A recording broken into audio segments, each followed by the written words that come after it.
Sejam bem-vindos! Fique agora com o programa Espiritismo em Nossas Vidas com Wagner Ideale, sempre com temas que estão ligados ao nosso dia a dia. Olá pessoal, sejam todos bem-vindos a mais um programa Espiritismo em Nossas Vidas. E hoje nós vamos para a última parte do livro Evolução em Dois Mundos.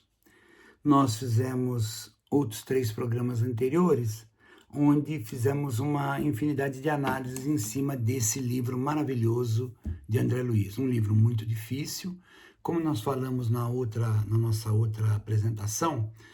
Os livros do André Luiz todos tenho feito em dois programas. Esse livro nós fizemos em 4 programas. E o próximo, que é Mecanismo da Mediunidade, nós vamos ter que dividi-lo em 5 programas. Porque senão não tem como, demoraria demais, né? E se não fizer assim, a análise fica muito superficial. Porque o objetivo nosso com esse estudo, eu repito, não é eliminar a leitura. Não, de forma alguma. Nosso objetivo é que, partindo do princípio que, poxa vida, eu assisti o programa, gostei desse livro, gostei da ideia, eu vou ler. Puxa vida, esse livro eu li ele faz muito tempo, mas eu acho que eu vou ler de novo. E a ideia é justamente fazer com que todos nós tenhamos sempre o estudo da doutrina espírita. Porque, sim, sem dúvida nenhuma, o primordial é o contexto moral nosso, é a minha mudança moral, é a minha evolução moral, a nossa evolução moral é o primeiro e o mais importante. Mas o segundo também é importante. Nós precisamos, claro, juntar as duas coisas, mas o conhecimento da doutrina vai nos ajudar ao desenvolvimento mediúnico, vai nos ajudar às práticas espíritas importantes dentro desse contexto de propagação da doutrina, de vivência da doutrina, porque as pessoas têm uma ideia muito ainda incipiente sobre o que é a doutrina espírita. A gente escuta às vezes em algumas rádios, em alguns programas, dizendo mas o Kardec já está superado, porque foi há 200 anos atrás, sei lá, mais ou menos. Não, Kardec não está superado, em hipótese alguma. Nós ainda não conhecemos nada daquilo que os espíritos passaram para Kardec. Kardec apenas, não estou querendo ofender Kardec, mas ele foi uma espécie de um office boy. Ele recebeu da espiritualidade, trabalhou, fez um trabalho magnífico, mas a doutrina espírita não é dele. Eu sou espírita kardecista. Não, isso não existe. Sou espírita. Uma doutrina apresentada ao mundo pelos espíritos, por aqueles seres que desencarnaram, mostrando para a gente aquilo que a gente já sabia, mas ainda não tinha muita vontade de pôr em prática ao longo dos séculos que se passaram, em função da baixa qualidade do nosso cognitivo ainda e muitas outras coisas. Mas só que já chegamos num momento que não dá mais para continuar. É a hora da mudança. Até porque o planeta está mudando e nós precisamos mudar. Então, esse livro, nós vamos finalizar agora esse estudo da evolução do ser, né? Repito, o livro tem 40 páginas, 40 capítulos, 219 páginas. Eu estou falando com vocês e lendo aqui no meu notebook o PowerPoint para poder trabalhar, porque é muita coisa, como eu disse nos outros programas. A introdução do livro é da autoria do próprio André Luiz. A primeira parte do livro, que é essa que nós estamos trabalhando, é a psicografia do Valdo Vieira. E a segunda parte é uma psicografia do Chico, nosso querido Chico. A segunda parte do livro a gente não vai colocar, porque é uma parte de perguntas e respostas. É muito mais agradável as pessoas lerem a segunda parte do livro do que eu ficar comentando aqui. E aí o André Luiz coloca uma frase muito interessante. Se não sentes o frio da noite sobre o revolto mar das provações humanas, entorpecido na ilusão que te faz escarnecer da própria verdade, nossas lembranças e suas mãos traz endereço errado. Quem vai ler a doutrina espírita como um todo e vai achar isso estranho. Então, não é para essa pessoa. Porque o espiritismo está certo? Eu acredito que esteja. Pode ser que não esteja, mas eu acredito que sim. Por isso estou aqui, porque eu tenho dentro de mim que é a terceira revelação, que o Espiritismo tem um trabalho maravilhoso pela frente para a mudança da humanidade. Eu lembro quando eu era criança, ninguém falava em reencarnação. Deus Pai, não vou falar em negócio de reencarnação, não, tá louco. Isso é coisa do demônio. E hoje, nos programas de televisão, nos filmes, na rua, no dia a dia, todo mundo, você vai nas redes sociais, as pessoas estão falando, que isso aqui, eu não sei o quê. Coisas que não tem nada a ver com religião. A palavra reencarnação entra. Não, isso aí é coisa de outra vida, eu não tenho nada a ver com isso aí, não. Então, as coisas estão mudando, paulatinamente. Vamos lá. Capítulo 16, Mecanismos da Mente. Ele vai falar sobre alma e corpo. Alma e corpo numa reencarnação precisam trabalhar em harmonia. A alma dirige, o corpo obedece. O comando cerebral de qualquer atividade física e mental promana do espírito. O contexto, pessoal, é sempre assim. A ciência oficial, eu vivo dentro de universidade, eu sou professor, eu posso dizer com segurança, a ciência oficial ela não aceita nada disso, porque não tem como provar ainda. Tá? Não tem como provar ainda. Então, o espírito quer. Ele passa para essa máquina maravilhosa chamada cérebro, através de um contexto chamado perispírito. O espírito pensa, deseja, o perispírito traz isso para o cérebro, canaliza isso para o cérebro, e o cérebro faz esse trabalho maravilhoso que quem estuda um pouquinho de fisiologia vai ver que coisa fantástica que é o nosso cérebro, e joga isso para o corpo. O corpo reage, o mundo dá resposta, essa resposta vai para o cérebro, do cérebro perispírito e vai para o espírito. Então, quem está prestando atenção no que nós estamos falando aqui não é o teu corpo. Teu corpo é só um agente. Quem está prestando atenção é o espírito. Quem está absorvendo é o espírito. O corpo absorve, o cérebro absorve. Há valores dentro do cérebro que são trabalhados pelo espírito, mas a decisão final da vida é do espírito. Recuperação dos reflexos. Os reflexos são sempre presentes em nossas vidas, lembrando que existem células perispirituais ligadas às células do corpo físico. Isso é uma afirmação do André Luiz, que o corpo perispiritual ele é todo formado de células também, só que uma outra estrutura celular que não é a física. Nos animais, esses reflexos variam seu período de ausência, bem como a sua não recuperação. Então, à medida em que o corpo físico está doente, transmite isso para o perispírito. Então, vou dar um exemplo prático. A pessoa sofria de problema no estômago a vida inteira. Ela tinha um comportamento alimentar que fez ela ter esse problema. Ela vai para a espiritualidade. E ela continua tendo um contexto psíquico que envolve esse contexto do estômago. Então, o perispírito dela está manchado, vamos dizer assim, para ficar mais fácil de entender. Na próxima encarnação, ele volta com um problema de estômago, porque ele não venceu aquela parada, ele não venceu aquela fase, ele não mudou dentro de si certos valores para que aquilo sumisse. Isso eu falei do estômago, pode ser um monte de coisa na vida das nossas existências. Sincronia de estímulos. Olha só, o córtex encefálico governa todas as ações físicas do ser e está intimamente ligado ao perispírito. Ainda nesse final de capítulo, vamos ver que a amnésia ocorre no corpo físico, mas também no corpo espiritual do desencarnado. Muitas vezes a pessoa tem amnésia, vai para a espiritualidade e continua com a amnésia, porque quem está com a amnésia é o espírito. E aos poucos ele pode recobrar lá, pode voltar ainda problemático. A próxima é mediunidade e corpo animal. A aura humana e a mediunidade inicial, ou seja, lá no espírito que está reencarnando, ele está num estágio primitivo, ele começa a ter pequenos, vamos dizer assim, sintomas de mediunidade. A célula do corpo físico pode ser comparada a motores dirigidos pela mente, usina em que energiza. Todo ser é dotado de aura. A aura pode ser considerada a antecâmara do espírito, possibilitando ao homem interagir e permanecer em intercâmbio com a vida. Essa exteriorização é vista pelo mundo espiritual. Então, nós já vimos isso em outras situações, em outros livros, em que cada célula emana uma energia.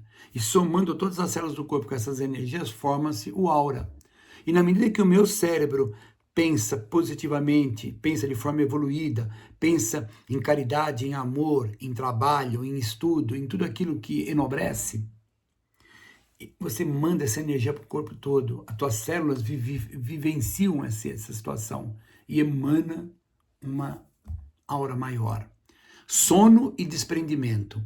Muito mais do que restabelecer o físico, o sono permite a comunicação com o mundo espiritual, livre do corpo físico, a mente, ou seja, o espírito, se volta para si mesmo. Há muitos seres que quando estão, vamos dizer, dormindo, o espírito não sai do corpo, ele fica ali grudado, ele está muito ligado à matéria. Aquelas pessoas que já estão mais desmaterializadas, quando dormem, elas se desprendem do corpo e vão em encontro com afins.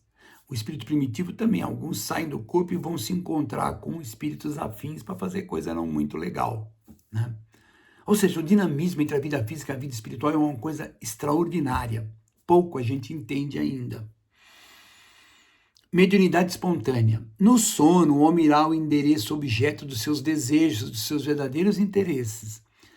Todos nesse movimento teremos seres afins por companhia.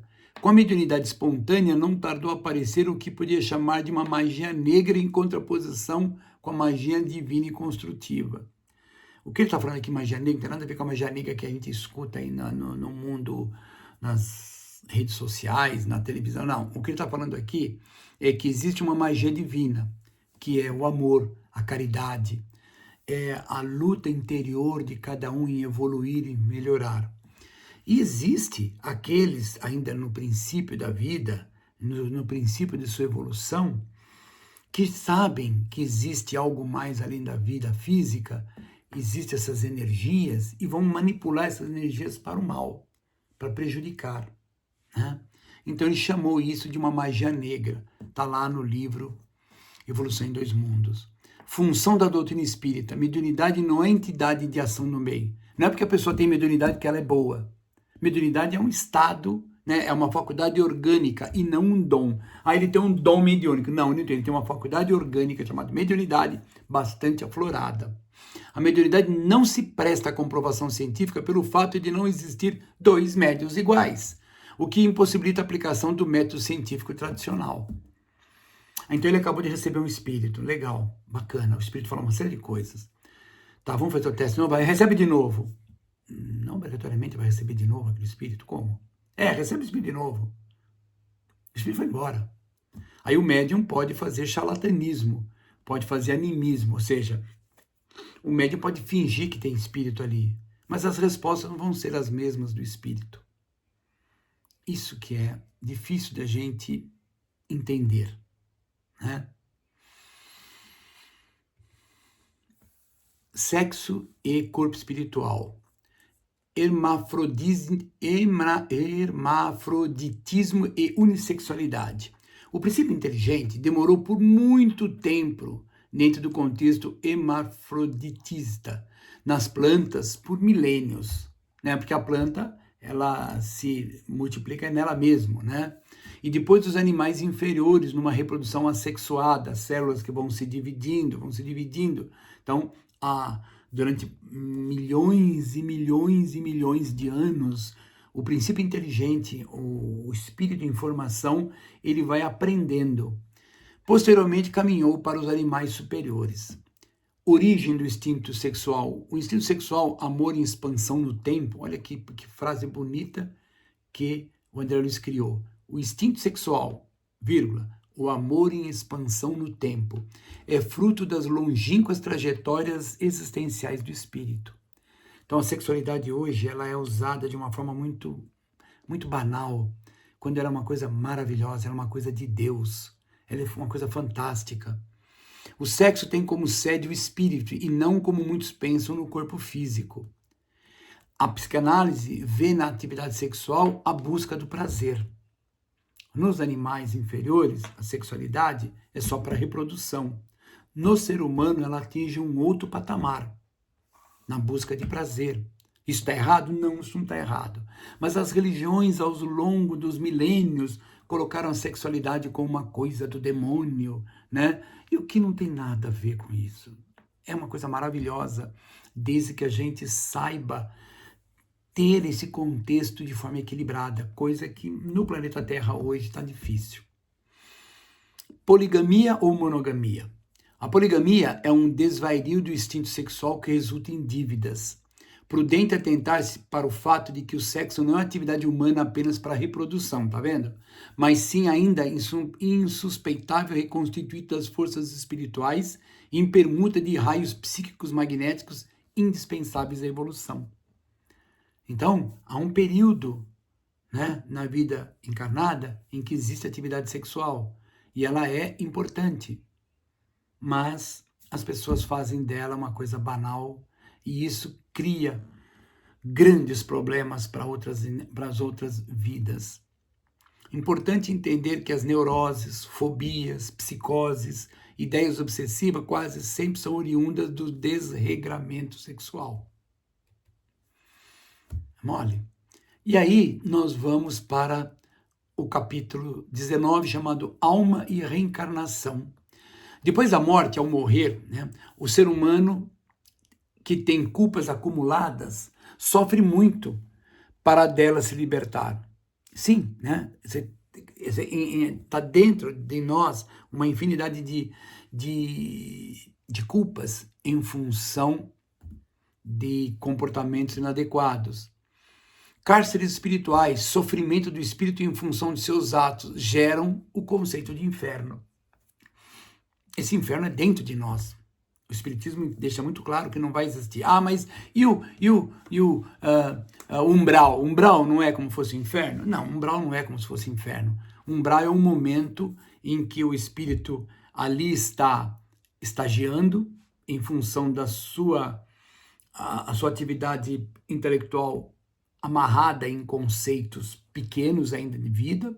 Ele ainda fica no umbral porque ele está lotado de culpa. Mas na medida em que o espírito vai acordando para a vida, essa região umbralina vai deixando de existir. E ele vai se libertando. E os espíritos amigos vão lá e retiram ele daquele casulo que ele formou nele mesmo. Reencarnações especiais, olha lá. Quando o cérebro reencarnatório, o progresso reencarnatório prevê existências físicas especiais, por exemplo, um cérebro inibido, mutilações, cegueiras. Assim, existem os espíritos que reencarnam compulsoriamente com um programa alheio à sua participação laborativa. Não se pense que se reencarna apenas visando a regeneração. Há os bons que buscam conhecimento e há os inteligentes que buscam virtudes. Então, existem espíritos que ajudam na sua reencarnação. Poxa, eu quero passar por isso, quero passar por aquilo, quero ter isso, quero fazer aquilo outro, é possível? A espiritualidade vai ver, não, isso aqui é possível, isso aqui não é uma coisa assim, né, jogada. E é uma coisa interessante, há aqueles que são bons e vêm para a vida em busca de conhecimento. Na vida anterior ele foi uma pessoa maravilhosa, mas uma pessoa simples, humilde. E agora ele vai reencarnar para adquirir conhecimento. Há o outro, né, que já adquiriu conhecimento, é uma pessoa culta, extremamente culta, desencarnou. A próxima encarnação ele fala, agora eu quero adquirir virtudes. E você vai ver pessoas simples na vida, inteligente pra caramba, mas simples. Você vai ver o contrário, pessoas de muita inteligência, mas ainda engatinhando no processo de moral elevada.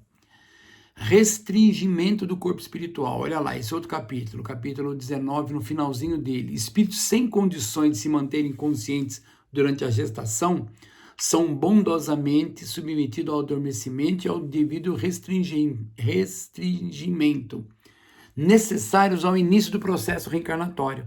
Olha lá, pai, mãe, raça, lar, pátria, hereditariedade, são previdentemente atribuídos ao reencarnante para que tenha todas as possibilidades de cumprir o roteiro terreno traçado.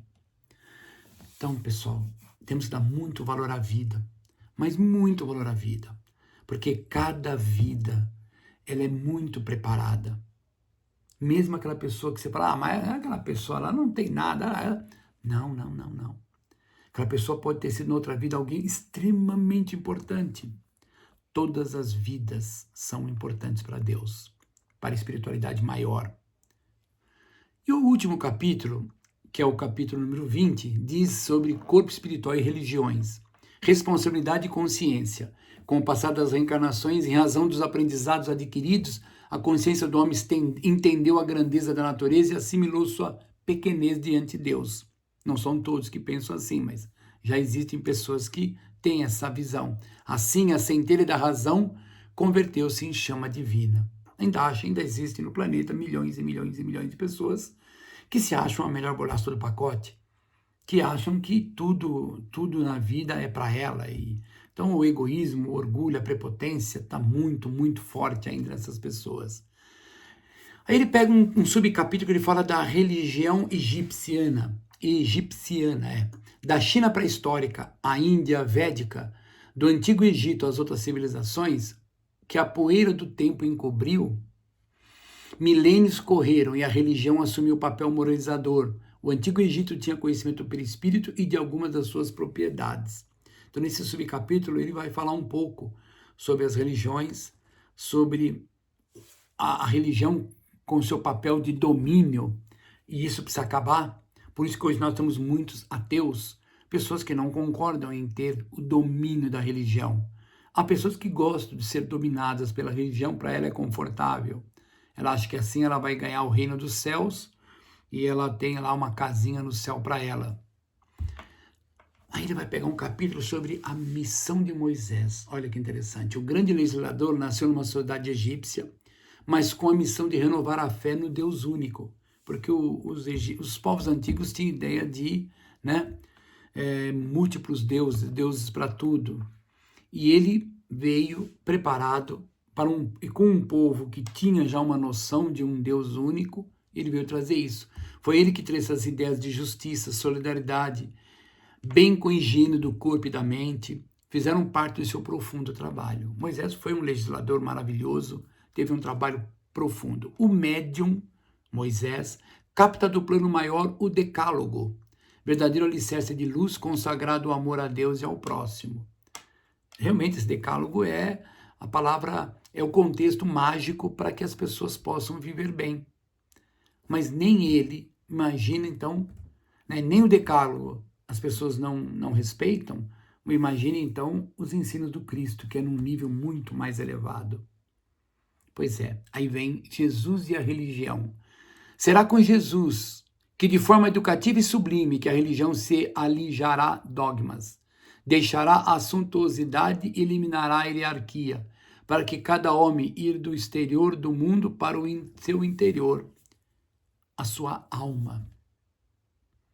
Infelizmente, as religiões não têm cumprido esse papel, em função das pessoas que a dirigem, mas toda religião tem o ensino de Jesus lá.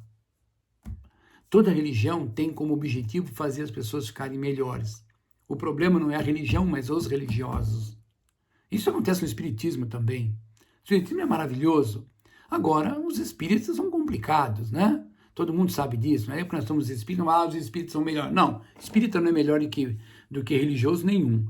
Apenas o espiritismo nos dá a chance de estudar, de analisar, de concordar, de não concordar.